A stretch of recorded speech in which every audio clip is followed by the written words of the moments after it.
I ricordi dell'infanzia prendono vita qui a Nervesa. Siamo all'Osteria I Pioppi, dove le giostre sono interamente costruite a mano e senza elettricità.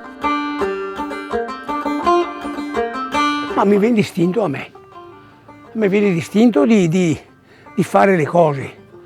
E risulta che dopo alla fine, e vabbè, perché al momento non so neanche a me, insomma, questa qua l'ho copiata, l'ho vista, l'idea mi è venuta guardando dalla televisione che ha fatto vedere alla NASA di Capo Canaveral, là dove è. Sì. Boh, che c'è la centrifuga per allenare gli astronauti. Sì, ma lì cammini a 10, 15 G, sì, robe, boh. Sì. Poi dico, scusa un momento, potrei farne uno anch'io. Come? Allora sono avanti mesi a elaborare, perché mi non so buon disegnare. Me la costruisco in testa. E dopo la metto in atto, perché qua comincio a tagliare i tubi, mettiamo qua, sonta qua, cava a mitiare qua. Ecco il discorso come che vi ha fatto. Dopo chiaramente che c'è da fare tutte le modifiche, appena fatta, c'è un mese e mezzo che sono sempre stato qua domenica per guardare, per cavare, ecco vedi questo discorso qua.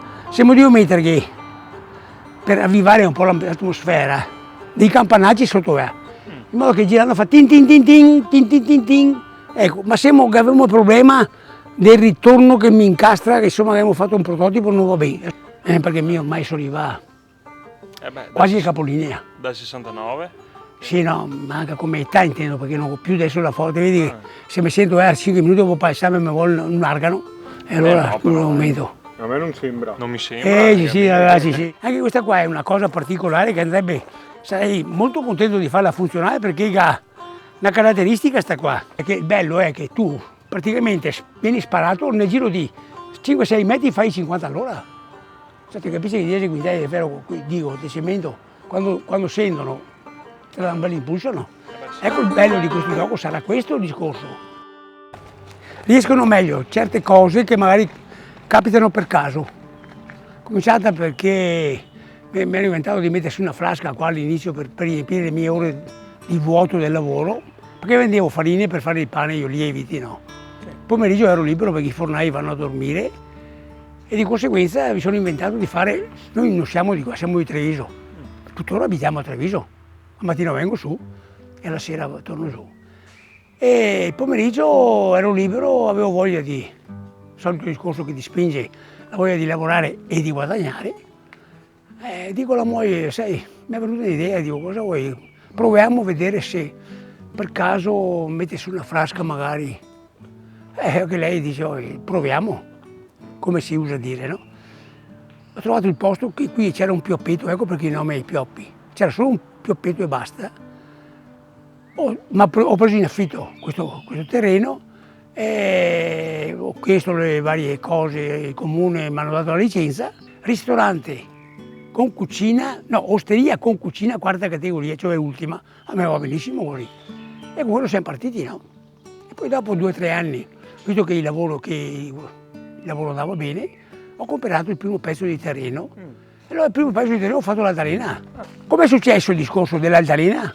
Pianto 4 pali e devo appendere le catene per i segliolini, no?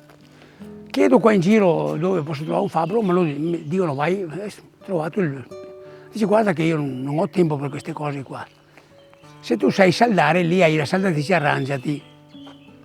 Al che io, tac, pronti, mai visto la saldatrice in vita mia.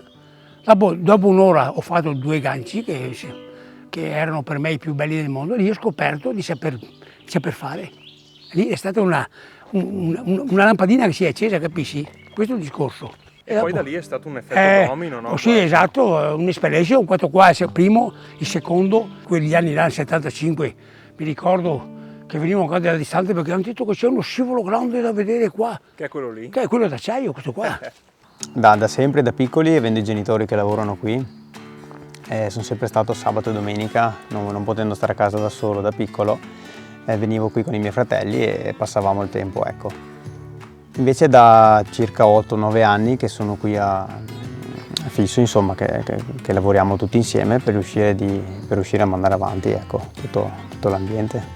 Tutti i clienti vengono qui per usufruire appunto del parco e siccome il parco è gratuito per chi viene a consumare qui da noi in osteria, diciamo che stiamo cercando di dare un servizio anche per chi viene a mangiare, insomma, quindi uno viene, mangia e già che c'è usufruisce anche del parco giochi. Che sappia io, in Italia fatto così, in questo modo, non c'è nulla. Poi magari c'è, non è sponsorizzato, non è pubblicizzato, quindi non ho idea.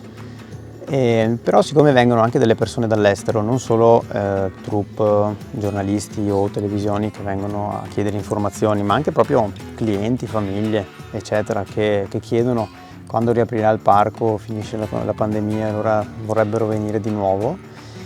E quindi pensiamo che effettivamente dalle altre parti del mondo non è che ci sia granché come questo, insomma.